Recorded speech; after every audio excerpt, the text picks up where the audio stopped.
believe that he was singled out precisely to ultimately discredit him and Roswell, to keep the press and the politicians off of Roswell. July 8, 1947. The Army Air Forces has announced that a flying disc has been found and is now in the possession of the Army. Army officers say the missile, found sometime last week, has been inspected at Roswell, New Mexico, and sent to Wright Field, Ohio, for further inspection. The key thing to remember about the alleged crash of a UFO at Roswell in 1947 is that by the time of Paul Benowitz's involvement in the UFO field, it had been entirely forgotten by the UFO community. And it was only with the publication in 1980 of the Roswell incident by William Moore and Charles Berlitz that the elements of the Roswell story, the crashed spacecraft, the recovered alien bodies, the pact between the American government and the extraterrestrials to back-engineer their technology, all of these things have eventually become the core story of the American UFO mythology. Their craft crashed somewhere after coming all these 50 light years. They crashed, and then they sent another one that crashed again, and sent another one that crashed. There were about 9 crashes in the Southwest in the late 40s.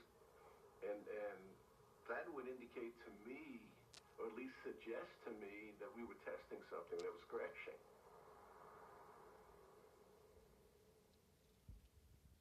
Roswell happened. 2 crashes, one in Roswell, one wasn't. They didn't find the craft for a couple years. It was all one crash, but it took them a couple years to find the second crash. Things are getting weird, man. Now, Doty played a massive role in the perpetuation of the Roswell myth, many of the ideas prominent in the UFO subculture for 2 decades, and it was completely avoided. Rick Doty is certainly a fascinating character, and people are asleep as fuck if they think that we are the only things in the universe other than some god that people think created us. People were selected to sow disinformation. It would also not surprise me if some of the people were selected because they were not very bright. They lacked certain critical judgment, but were very energetic in putting out certain messages. And I do often think that some of the people in the government agencies who have been involved in the UFO field were kind of pushed or nudged in that direction. They just go into the field and muck it up automatically by themselves without any external controls. Rick is not the man you're after. It's the person in the control position that's important here. In my opinion, he was simply a pawn in a much larger game, just as I was. What we are hearing today about malevolent aliens, underground bases, secret treaties with the U.S. government, has its roots firmly planted in the Benowitz affair.